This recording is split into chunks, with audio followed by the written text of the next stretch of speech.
as I invite Josh Carter to the podium to offer the invitation and lead us in the Pledge of Allegiance.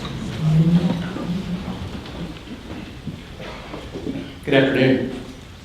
Most invocations in this room begin with a request to bow your heads.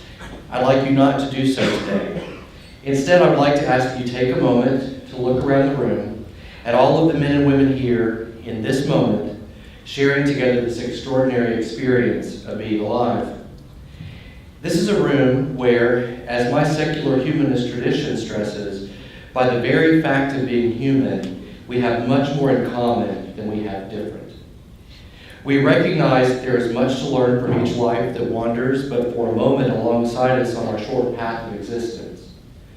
We share the same spectrum of potential for care, for compassion, for learning, and for love. The world's current state of political, religious, and racial division resulting in bloodshed and destruction is very much to bear.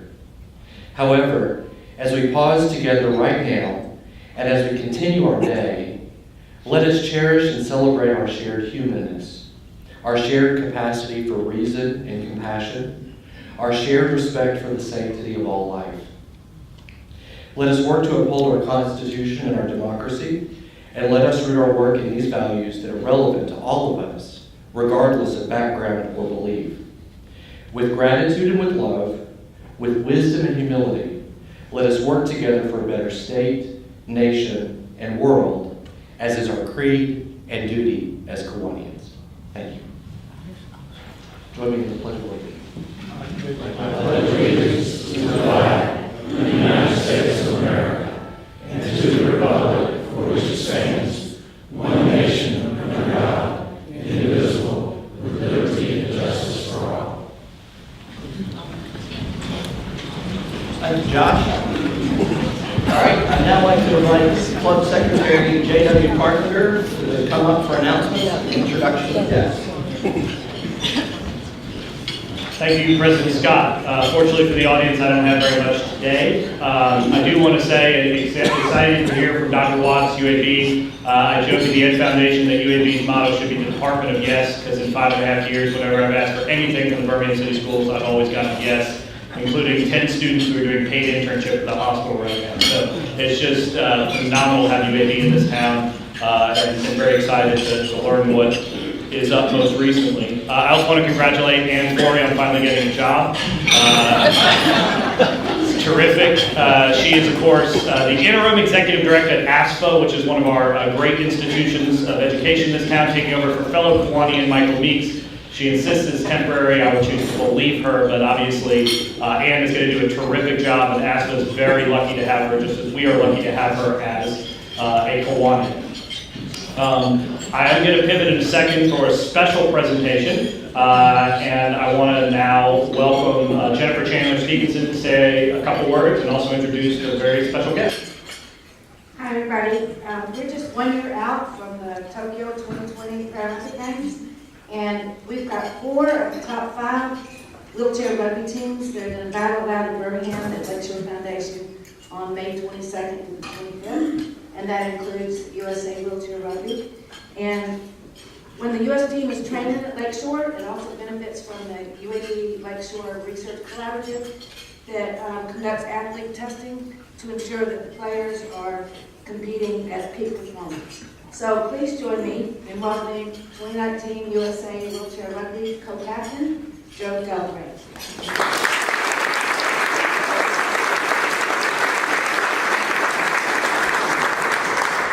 Thank you guys very much for having me. I'm not always that mean as I look in the picture up there. Unless my Wisconsin Badgers, which they did quite a bit this year. Thank you guys. We absolutely love coming to Lakeshore Foundation in Birmingham, Alabama. I've been coming here for 11 straight summers, and so kind of my home away from home with Lakeshore and UAB collaborative has been huge in me making sure that I'm in top shape, whether that's VO2 max or some different research things that go down in the lab. We are really, really excited about May 22nd and 25th, where we have 4 of the top 5 teams in the nation, or in the country, the world, coming to Lakeshore Foundation. It's a huge opportunity. We have Australia, Great Britain, ourselves, as well as reigning world champions, Japan, hopefully we will get some good points for getting closer to number one in the world. We'd love to have you out at Lakeshore, May 22nd through 25th. And thank you guys so much for having me.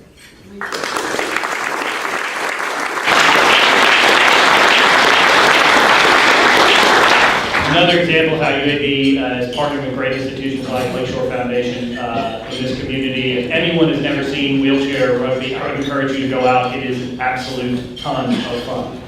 We have a big agenda and too many guests to introduce by name, but we do want to welcome you specifically. In a second, I'm going to ask you all to stand up, but I want to welcome all of our guests from UAB and our guests from the UAB College Key Club. If all of our guests and hosts could stand, please allow us to welcome you to Kiwanis.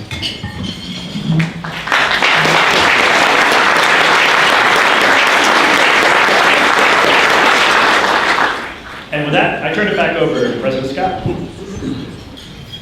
Thanks, JW, and welcome to all our guests. Good to be back together. Hope y'all who attended last week enjoyed the presentation from Brian Cornell, the CEO of Target. It was fun to be together with our colleagues at Rotary. Big crowd. It was a wonderful turnout, so thank you. And another big turnout here today to hear Dr. Watts. Ray, thank you again for being here. Really looking forward to your update.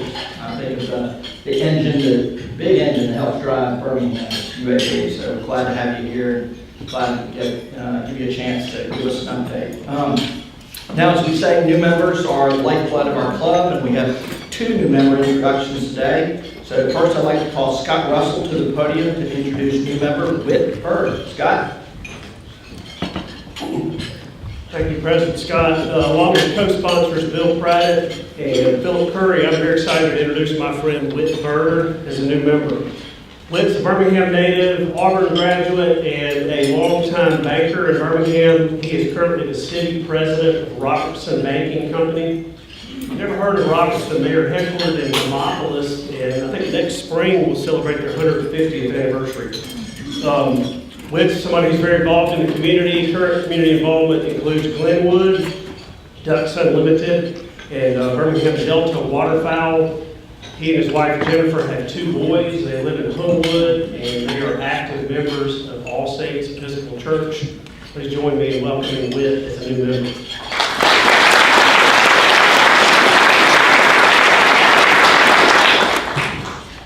All right, and now our next one, William Necrosi, to introduce Francis Hare. William. Thank you, President Scott. It is my pleasure today to introduce Francis Hare. Is now the newest member of the biggest and best Kiwanis club in the world. Francis is a graduate of Vanderbilt University. He's the owner and CEO of Hare Communications, which is a full-service marketing and advertising agency. They work with many companies, nonprofits, universities, political campaigns in Birmingham and around the state of Alabama. Francis is currently serving on boards of Birmingham Venture Club, Campfire, Alabama, and Altamont Alumni Association. He is a rabid Alabama fan who loves Auburn. Hold that thought for a minute. Francis is also an avid reader, podcast listener, and a fan of bebop jazz. He also enjoys regular rides on his mountain bike and the occasional visit to his physical therapist. Francis and his wife Martha have 2 children, a daughter Peyton and a son Fletcher, and they're members of the Redeemer Community Church. Okay, here's a fun fact about Francis. Listen up, Auburn fans. There's a stadium on the plains that goes by Jordan Hare. I encourage all of my Auburn friends to inquire to Francis about Jordan Hare. Many of you know the story behind Jordan, but you know the story behind Hare. Meet Francis Hare and find out. Okay? With the co-endorsements of Will Puckett, John Bentley, please join me in welcoming Francis Hare as the newest member to the largest and best Kiwanis club.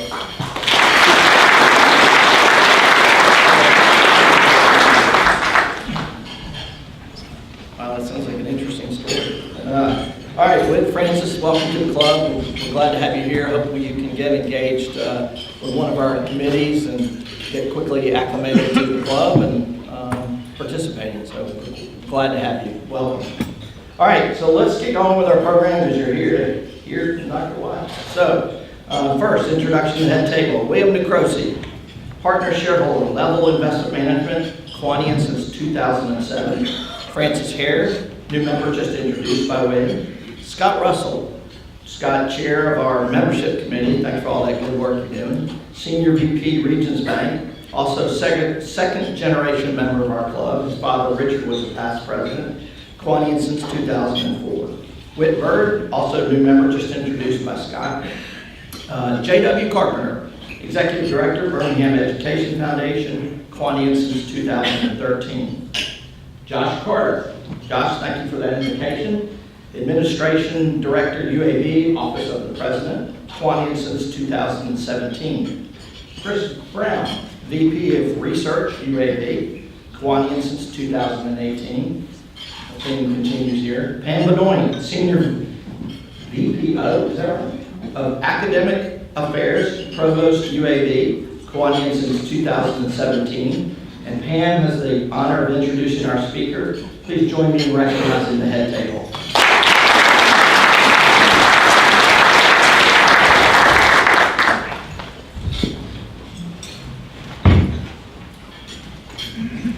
It's a privilege for me to introduce President Ray Watts. Dr. Watts prefers that introductions of him be 1, very brief, and 2, more about UAB than about him personally. Well, 1 out of 2 is not too bad. I will be brief, but I also want to say a word about his leadership and what it means to UAB and Birmingham. I'll start by simply saying that Dr. Watts loves Birmingham and UAB. He's a Birmingham native, graduate of West End High School, and a graduate of UAB School of Engineering. It's interesting that one of UAB's longtime strengths, our interdisciplinary culture, is reflected in Dr. Watts' own academic and career path. He was a talented undergraduate intrigued with the mechanics of engineering, but one summer he worked in a biomedical engineering lab and became intrigued with the mechanics of the brain and neurology. And ultimately, he decided, even after having been accepted into MIT's PhD program, that he would go to medical school. So he went on to Washington University School of Medicine in St. Louis, where he graduated as valedictorian, and on to a fellowship and residency at Harvard and Mass General Hospital, where he met his future wife, Nancy, a young nurse who had also earned a slot there. Then a fellowship at the National Institutes of Health. Then I was on to Emory University in Atlanta, where he helped to build a globally renowned research and clinical center for Parkinson's and other movement disorders. In 2003, Dr. Watts came home to Birmingham and to UAB as chair of neurology, then dean of medicine, and in February 2013, UAB's 7th president. The past 5 years have seen tremendous growth in all pillars of UAB's mission. And you'll hear shortly about some of our campus and community-wide accomplishments as part of the strategic plan, from growth in enrollment and research funding to new academic programs to new facilities. But I'll share with you briefly something lesser known that also speaks to Dr. Watts' leadership and vision. We were in a meeting a while back, and he said that he had some concerns about one of our new facilities. And I'm thinking, oh no, is this going to be something like a budget issue or a structural issue or something really huge? But he says no, he's concerned that some of the saplings out front just aren't looking quite as healthy and vibrant as he expects. And some of the flowers needed more pop. And that we needed to get it right, and what was the plan to do that? I was at once both relieved and also astonished. Astonished because that's the depth of his awareness and care about every conceivable aspect of the campus. Dr. Watts is passionate about gardening and horticulture, and that is reflected in his beautification efforts and the physical transformation of our campus, as you'll notice when you go along University Boulevard and elsewhere on campus.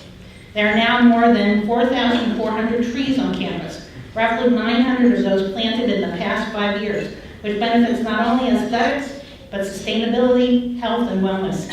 It's remarkable for our metropolitan campus, and we have been recognized by the National Arbor Day Foundation as a Tree Campus USA for the 5 years running. So what I'm saying here is that Dr. Watts is not just a 30,000 feet above kind of leader. He's a ground level, right down to the soil kind of leader. He's keenly focused on overarching issues of enrollment, curriculum, research funding, patient care, economic development, but at the same time, on the everyday needs of our faculty and staff on the ground, on student fellowships, on undergraduate poster presentations at the Research Expo, acoustics in the Alice Stevens Center, patient beds in our medical center, and yes, every flower bed on campus. We're fortunate to have his leadership, and I'm pleased to be able to introduce him now. Please welcome Dr. Ray Watts.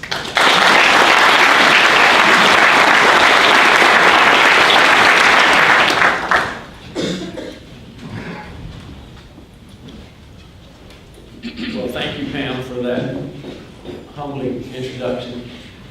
It's great to be with you today. It's a pleasure and a privilege for me to get to represent the great people that work at UAB. 23,000 plus employees and now 22,000 students. And we are about mission across all of our mission pillars, from serving Birmingham, serving Alabama, serving our nation, and serving people around the world through our global reach. And it's a privilege for me to have such wonderful people to work with. So pleased to recruit Pam to Birmingham almost 2 years ago. Chris to Birmingham almost 3-4 years ago. And a whole host of leaders that bring great talent and great commitment to our mission. It's remarkable the growth that UAB has seen over 50 years since we were established as an independent campus within the University of Alabama system in 1969. Humble beginnings. We had about $9,000 of research funding, and I'll show you a little bit that we're well over $500 million now. But collaboration and innovation, entrepreneurship, creative leadership really have been part of this institution from the beginning. When I came to UAB as an undergraduate, I came because I liked the people I met, and I love their can-do attitude, and that's why I came here, and it really changed my life. We continue to push boundaries every day in positive directions, and I will tell you that we could not be more fortunate than to be in the city of Birmingham, the state of Alabama. I've always been proud to be from Birmingham and from Alabama, even in some of those places I attended where they didn't think we still wore shoes and things like that, but they do now. But our partnership with our community is what's really helped us excel. And just think about it. This is the largest Kiwanis club, not just in America, but the world. We also have the largest Rotary club, not just in America, but the world. And that's from Birmingham, Alabama. I say that's a hell of a lot of community commitment. I'm proud to be part of it. And I want to share with you kind of where UAB is and where we're going. Well, we continue to grow our enrollment really based on demand, not any specific reason, but to meet the needs of the young people of Alabama.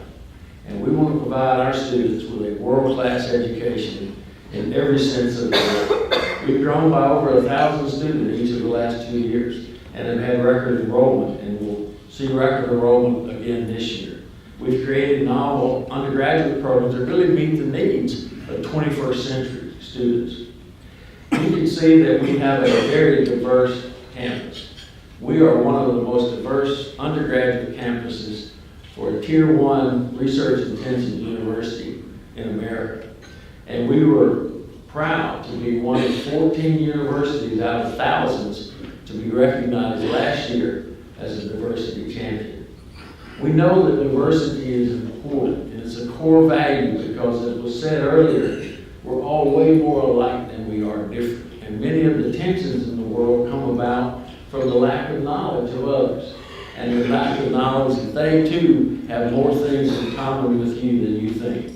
Our freshman class, 40% underrepresented, 64% female, 29% first in their generation to come to college or university. That's not by accident. That's by active planning and by reaching into our inner city and into our communities to find those less fortunate who have the ability to get a world-class education and to bring them to UAB to be part of our campus.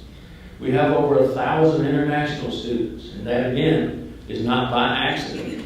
76% of our students are from Alabama. Many of them never been out of the state of Alabama. How are they going to understand people who seem different around the world? We can't send them all abroad, but we can bring the world to us, and that's what we do on purpose. So they can learn and study, have lunch together with others who seem different, and realize there's so much more life. You can see the statistics on the left there. Even though we have the largest first generation class in history, average age of our freshmen is 18. Average ACT score is 25. Average GPA is 3.73. Now, our lowest cutoff for ACT is 20.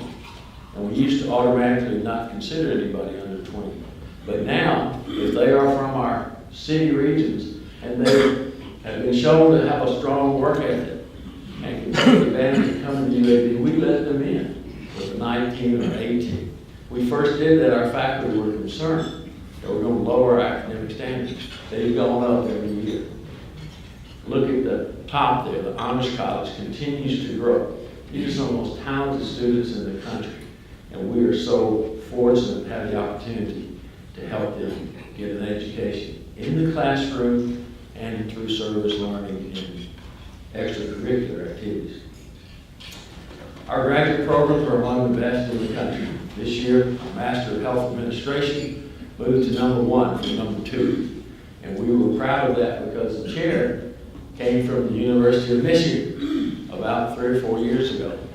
And Michigan has been #1. And so every time I would see her, I would ask her, when are we going to be #1? This year, pre the embargo, she sent me a text saying, we're #1. That's all right, not that we're competitive. We want to serve others through our program. You can see the breadth of these graduate programs. I think it's, when you look at these numbers and you consider we're only 50 years old, these accomplishments are really staggering and speak to the excellence of the people at UAB.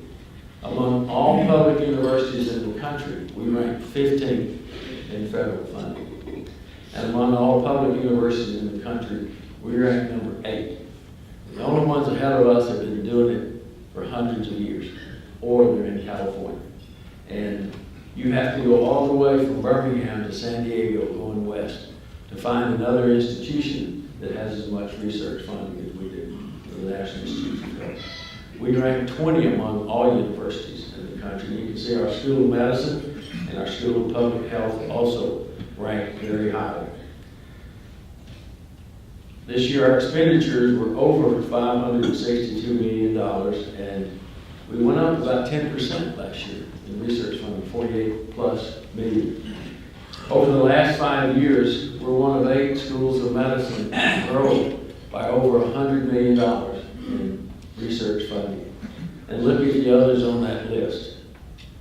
UCSF #1, Stanford #3, Columbia and WashU top 7. All of those, except us, have much bigger budgets, are in much bigger cities, and have had great amounts of philanthropy. Our School of Medicine has 6 departments that rank in the top 10 in NIH funding. And that's up from 1 in FY13. And you can see the other rankings. They're exceptional. Our healthcare is among the best in the world, and we're proud that every Alabamian can come to UAB and get the best care anywhere in the world, and one of the finest hospitals and academic medical centers anywhere in the world. Between us and Children's Hospital, where our pediatricians and pediatric surgeons and others work, we saw over 1.7 million patient visits last year. We saved more lives than we ever have. We cared for more people. We did more transplants. And all of those contribute to the health and wellness of UAB, of Birmingham, and Alabama. We are at the vanguard of precision medicine, which is sometimes called personalized medicine. We've doubled down on this because it's the future of healthcare. It's using our genomic analysis, our genes, and understanding our other medical history and risk factors, and predicting what diseases we're going to get, and what diseases and what risk factors can be controlled and prevented. So we're just at the beginning of this. The Human Genome Project cost $10 billion to do in 10 years of hard work. We can now sequence your genome in a few hours for about $1,000 in the right kinds of multi-million-dollar equipment. And we partner with Southern Research, we partner with Hudson Alpha, we partner with the other universities across the state. And we initiated about 2.5 years ago the Alabama Genome Health Project. And the legislature has funded us, and we have been sequencing 2,000 people from Alabama, from every county in the state, their genome, and giving that information back to their physicians that care for them with genetic counseling on how to control risk and how to be treated more effectively. We're going to sequence 10,000 over 5 years. That laid the foundation for us to get a $60 million NIH grant to be the coordinating center for the South in a program funded by the NIH called All of Us.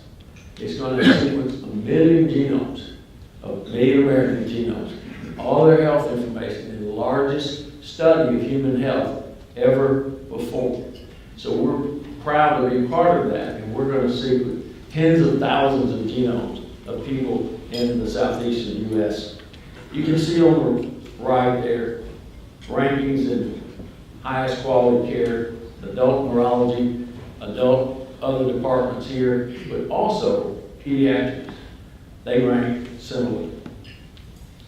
Well, our impact on Birmingham, we know is significant and we know is really important. So we have worked hard with the support of the Bill Harvard Family and Foundation through our research technology transfer to develop an organization that is accelerating, commercializing our innovations and discoveries. And you can see that in 18 we had 9 new startups who moved into Innovation Depot into our innovation ecosystem in Birmingham. 42 licenses executed and 38 patents issued. We are in the top 20% of tech transfer programs in the country. Only 1 in 5 makes money, and ours has a positive return, which we immediately reinvest. But we want to help drive a knowledge and technology-based economy in Birmingham, partnering with others. Innovation Depot is a great asset for us in Birmingham. We have over 100 startup companies, and I just saw yesterday that their impact now over 5 years is over $2.5 billion. And there are about 100 companies and over 1,000 employees who come to work there every day. Many of them being successful in growing out of that and beginning to lay the foundation in Birmingham of a real technology ecosystem and an innovation and entrepreneurship ecosystem.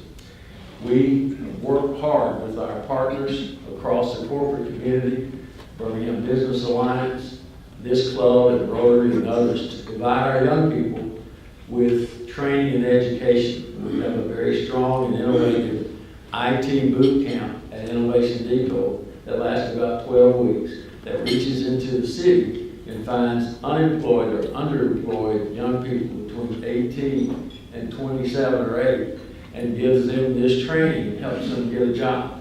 And our corporate partners have been very generous in giving them internships and in hiring them. And we have been pleased to be part of that as well. The Velocity Accelerator Program at Innovation Depot is a partnership between Innovation Depot and our corporate partners who all invested resources to have the opportunity to have a request for proposals in the fall and to offer to up to 10 startup companies $50,000 of startup money and a home at Innovation Depot for those first 12 weeks, where they go through a real boot camp on how to be a CEO and how to build a business. And you can see on the right there, just in the first 2 years, the impact of that. And it's about half companies from Alabama and about half companies from elsewhere. And so it's bringing talent and companies to Birmingham. And we're proud to be part of it, along with many corporate partners. This information is important for a number of reasons, but as we work with our partners at the City of Birmingham and with our partners in the Jefferson County Commission and surrounding counties, our delegation in Montgomery, and our leaders, governmental leaders in Washington, it's important for them to have a sense of what is the return on investment in investing in UAB. And you can see in the middle there, for every $1 that the state funds UAB, $25 is a return to the state's economy. That's a 54% increase over the last 10 years. And I don't know about you, but if I could put my 401k into that, I would do it in a heartbeat. You can see our impact economically in 2016 was over $7 billion.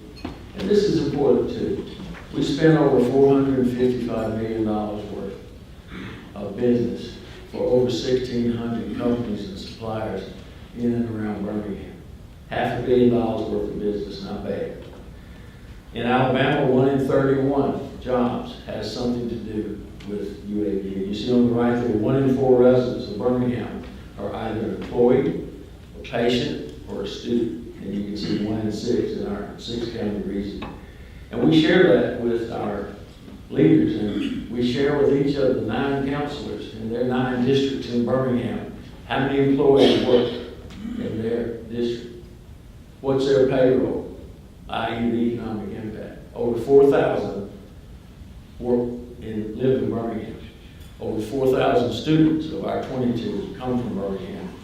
And we take care of more patients in Birmingham than any other institution and across the state.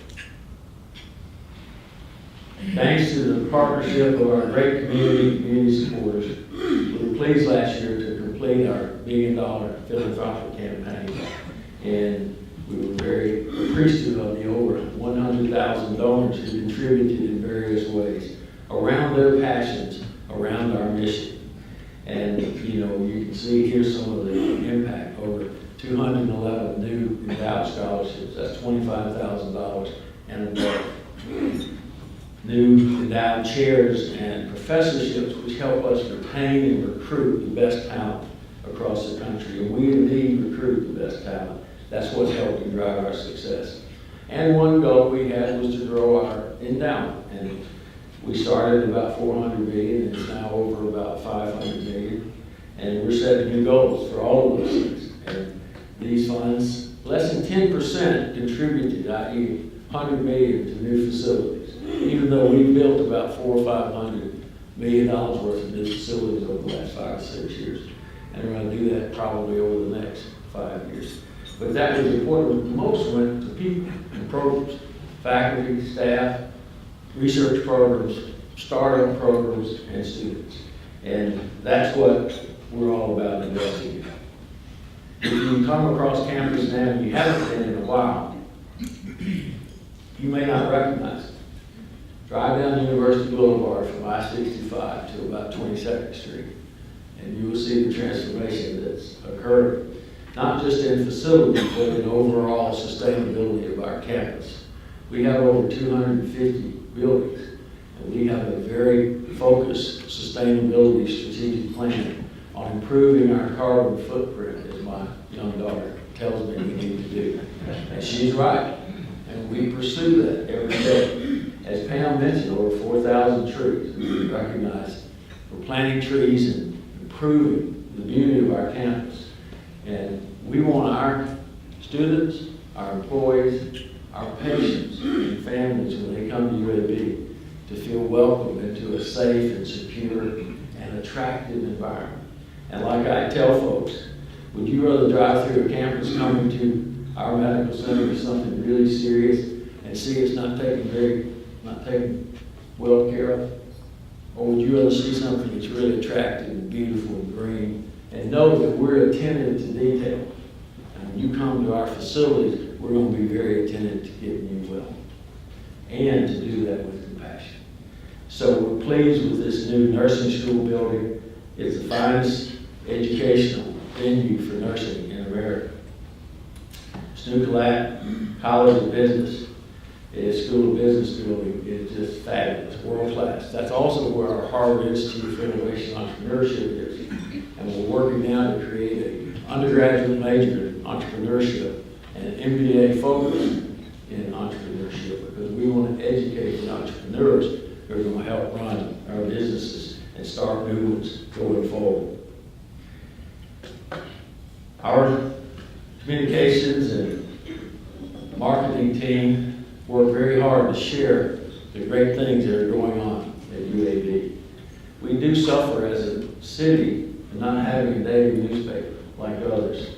So we try to use every venue possible to help let people know, not because it's important to us, because it's important to them.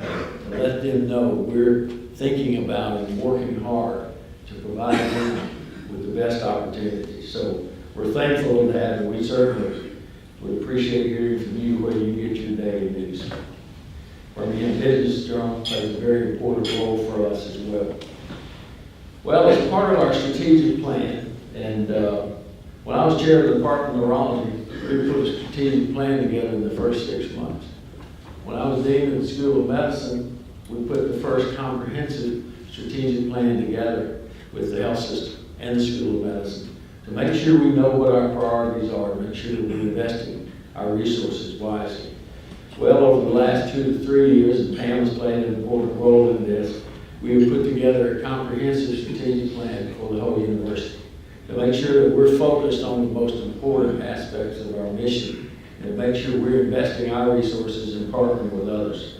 And part of this is what we have called a grand challenge. Some universities across the country, this is a fairly new thing, we wanted to use our brain power, person power, resources to attack a big problem that faces Alabamians. And we're going to announce that this afternoon, which one won this afternoon at 4 o'clock.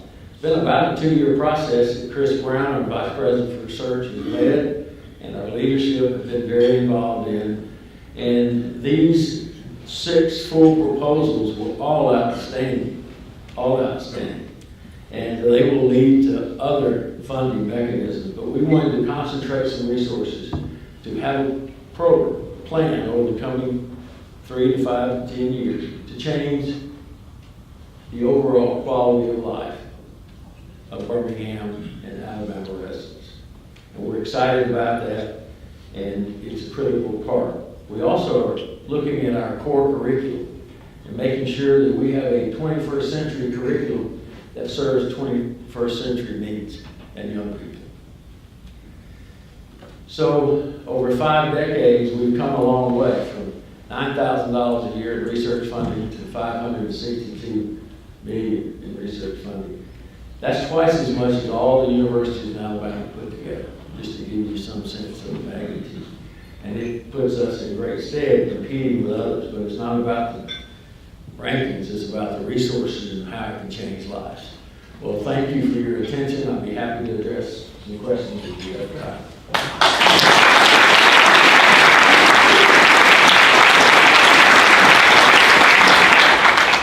I also wanted to say we have an active Key Club, the junior Kiwanis, and some of our Key Club members are here. Y'all stand up and let's recognize you.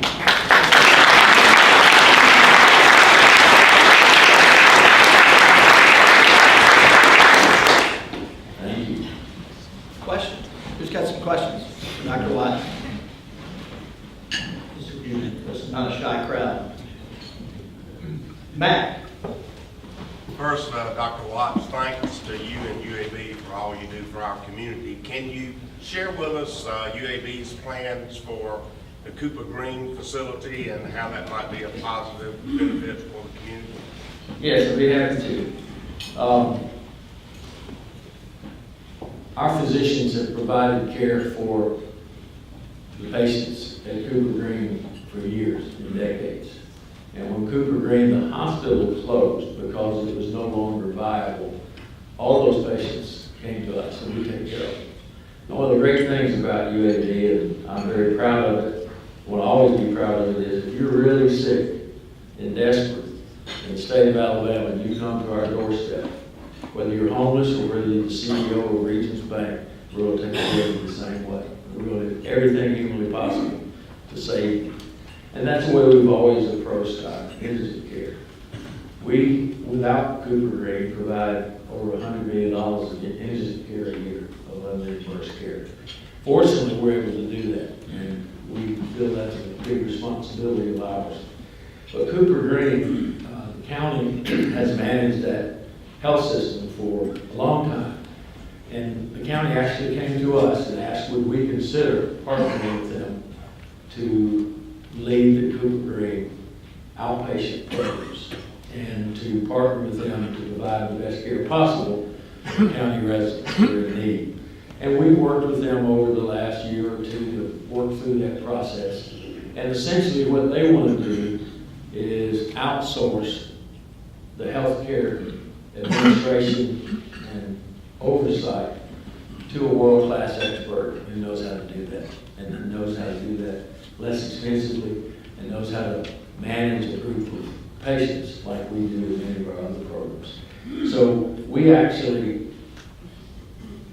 didn't want to necessarily take that on. It wasn't a goal of ours, but we felt the need was too big for us not to consider a partner with the county. And we have agreed in principle to do that, and we're working over these coming number of months to work out the overall lasting plan. We want to make sure, obviously, that all the patients get taken care of well. We want to make sure that all the employees are treated as fairly as possible. So we're just going to bring our expertise and our commitment to try to help our county residents in need even more effectively. Sanjay. Ray, you might want to expand on the great changes coming on campus in athletics. That entire side is just amazing. And the coming downtown stadium and what meets and UAB's role in that. Thank you for reminding me of that, Sanjay. We just dedicated yesterday a world-class track and field facility that's right adjacent to our world-class soccer facility that now will seat 5,000 spectators, not just for our purposes, but in partnership with the community, the Birmingham Legion Football Club. And that's the home for their home games. It'll bring 100,000 people to the south side, much like Regents Park has for that area as well. So we did that in partnership with them because we felt like it was really important for our community. And if you haven't been to one, you need to go because they're really exciting. We also built, obviously, a beautiful new football operations facility, which is first class. We built a new beach volleyball complex, and we're really touching every sport in one way or another in athletics to help make sure they've got the best facilities possible. One of the best examples of cooperation I've seen or anybody's seen in over 5 decades in Birmingham is the partnership of the city, the county, corporate community, our legislative delegation, UAB, our trustees supported us to put together a plan to really build a BJCC complex that's worthy of a first-class city. It'll be a $175 million stadium, high-tech to the gills. 45 to 50,000 can be seated there. It's going to have all the amenities, and it's going to have a lot of meeting space. They're going to totally redo the arena, $125 million investment to make it a world-class venue for indoor events. It'll seat up to about 18,000. And they're also going to renovate the convention center and make that something that shines for Birmingham. And it'll have a tremendous impact on that area, a tremendous economic impact for North Birmingham. It'll help give the opportunity to revitalize Norwood and North Birmingham. So we are really proud and pleased to be a part of that. And as you may know, just recently, a week or two ago, Protective announced and BJCC announced that they will be the lead sponsor for the stadium. And it will be called Protective Stadium. Is that right, Scott? And we hope they protect us in all our competitions. It will be the home field for UAB football. But we will be there only 6 days a year unless we play some conference championships and maybe another couple of days. But all those other 350-something days, this venue is going to be a world-class facility for Birmingham and Jefferson County and the state of Alabama. It will be the finest facility of its kind in the state of Alabama and beyond. So that was the best partnership, and everybody contributed, everybody worked together, everybody put their minds together. So I think that portends well for the future of Birmingham and Jefferson County. And we have worked with Mayor Whitford as we worked with Mayor Bell and the City Council and the County Commission. Any way UAB can help Birmingham be better and more successful in our metropolitan community and our state be more successful, we're committed to that. And so we've got the best relationships we've ever had, and I think they feel the same. Great. Other question? Darlene? I just have a comment, Dr. Watts. You've shown some incredible and powerful statistics, but the impact of UAB really extends deep into this community. And as a nonprofit, we operate Vulcan Park and Museum. We have shared some incredible successes thanks to partnerships with UAB, from interns, from college class projects, from some of your honor students, from members of the Key Club, volunteer organizations. We could never do what we do in service to the community without your support, so thank you very much. Thank you. Community service and community engagement is our faith mission culture. Education, research, change knowledge, change the world, great health care, community service, and economic development, economic empowerment of our citizens. So thank you. Our pleasure. Dr. Watts, you've shared some impressive figures, and I think everybody who lives here knows what an incredible impact UAB is having. I'm just curious, I know people have to try to cherry pick your people. You've got this tremendous reputation. What's the biggest challenge in keeping people? Because you've got to have competitive salaries with every university around the country. How do you address that? Most important thing is to give people a wonderful opportunity to work in an environment which supports their professional and personal development, but supports a greater cause. And there is no institution in the state of Alabama with a bigger mission than ours. And we have very talented leaders, but one key ingredient of being a leader at UAB is you have to be collaborative. If you're not collaborative, I don't care how smart you are, we don't want you, because you'll mess us up. We work well together, and teams win championships, not individuals, especially in these important endeavors. So we provide faculty and students and staff with a great place to work. It needs to be safe and secure, it needs to be attractive, it needs to be technologically advanced. There's no more technologically advanced hospital in the world than UAB Hospital. So that kind of environment with the right people around them who want to work together to tackle big problems and give them an environment to excel. I can't really attract somebody from Hopkins or Mass General to come here and do the same thing they're doing there. But if we say, we've got an opportunity for you to do something much bigger, and we're going to support you to the full extent we can, and we want you to build a world-class team, then we can get them. And when they come here, many of them have never been to Alabama, they're blown away by our campus, our facilities, our hospital, our academic buildings, the environment, and the people. This is a great place to live. Look at this largest Kiwanis club and largest Rotary club, among the highest number of Total Society members in the country for Birmingham, Alabama, which has a $1.25 million metropolitan. And for the state of Alabama, which has less than 5 million people, we're whipping everybody else's, you know what? And it's because we're working together and really pursuing something that's important. Every day I come to work, I'm excited because I know we're going to do something special. Yeah, one more question. Yes, Valerie.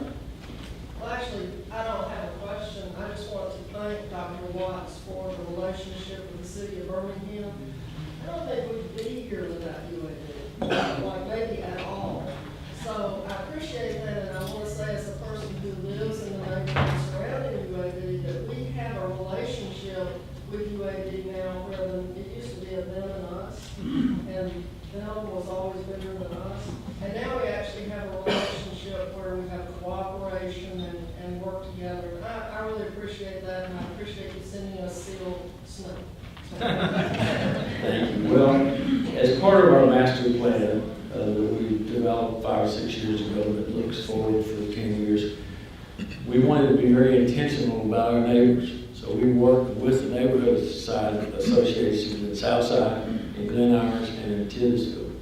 And we wanted them to know that we wanted to be good partners. And we created green space between us and them, and that's been delivered on purpose. We want them to feel UAB is a part of their home as well. The same for Birmingham. We want Birmingham residents in Jefferson County and others to feel that UAB is something that they can be a part of and be proud of.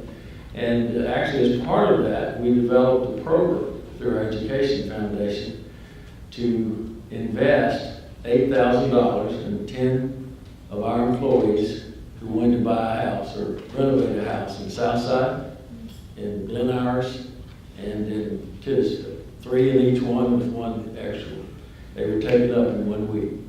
And what we're doing is encouraging our employees to live in those neighborhoods and help those neighborhoods be vibrant and safe and sound, but also give them, some of them, their first opportunity for home ownership. So over 5 years, we're going to invest $80,000 a year and help improve those neighborhoods even more. And our employees have been very appreciative. Thank you.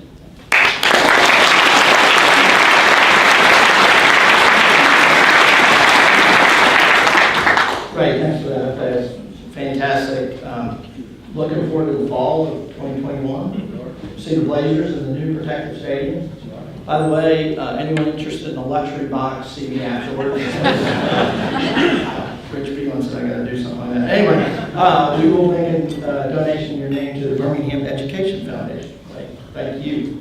Okay, upcoming programs. Next week, Dr. Lisa Herring, Superintendent of the Birmingham City Schools. You don't want to miss this. It's a great opportunity to hear from Dr. Herring and what's going on in our city schools. Something obviously near and dear to all of us right here. So please come. Week after that, we have Matt Hoddle and Mickey Millsap of Red Hawk Advisory. They are the managers of the Alabama Futures Fund. So you want to hear about another way we're trying to attract business to Birmingham. Please come and hear them. The week after that will be our athletic awards program. And then we will take the day after Memorial Day off, no meeting, and more speakers to come. Thank you for being here today. We are adjourned.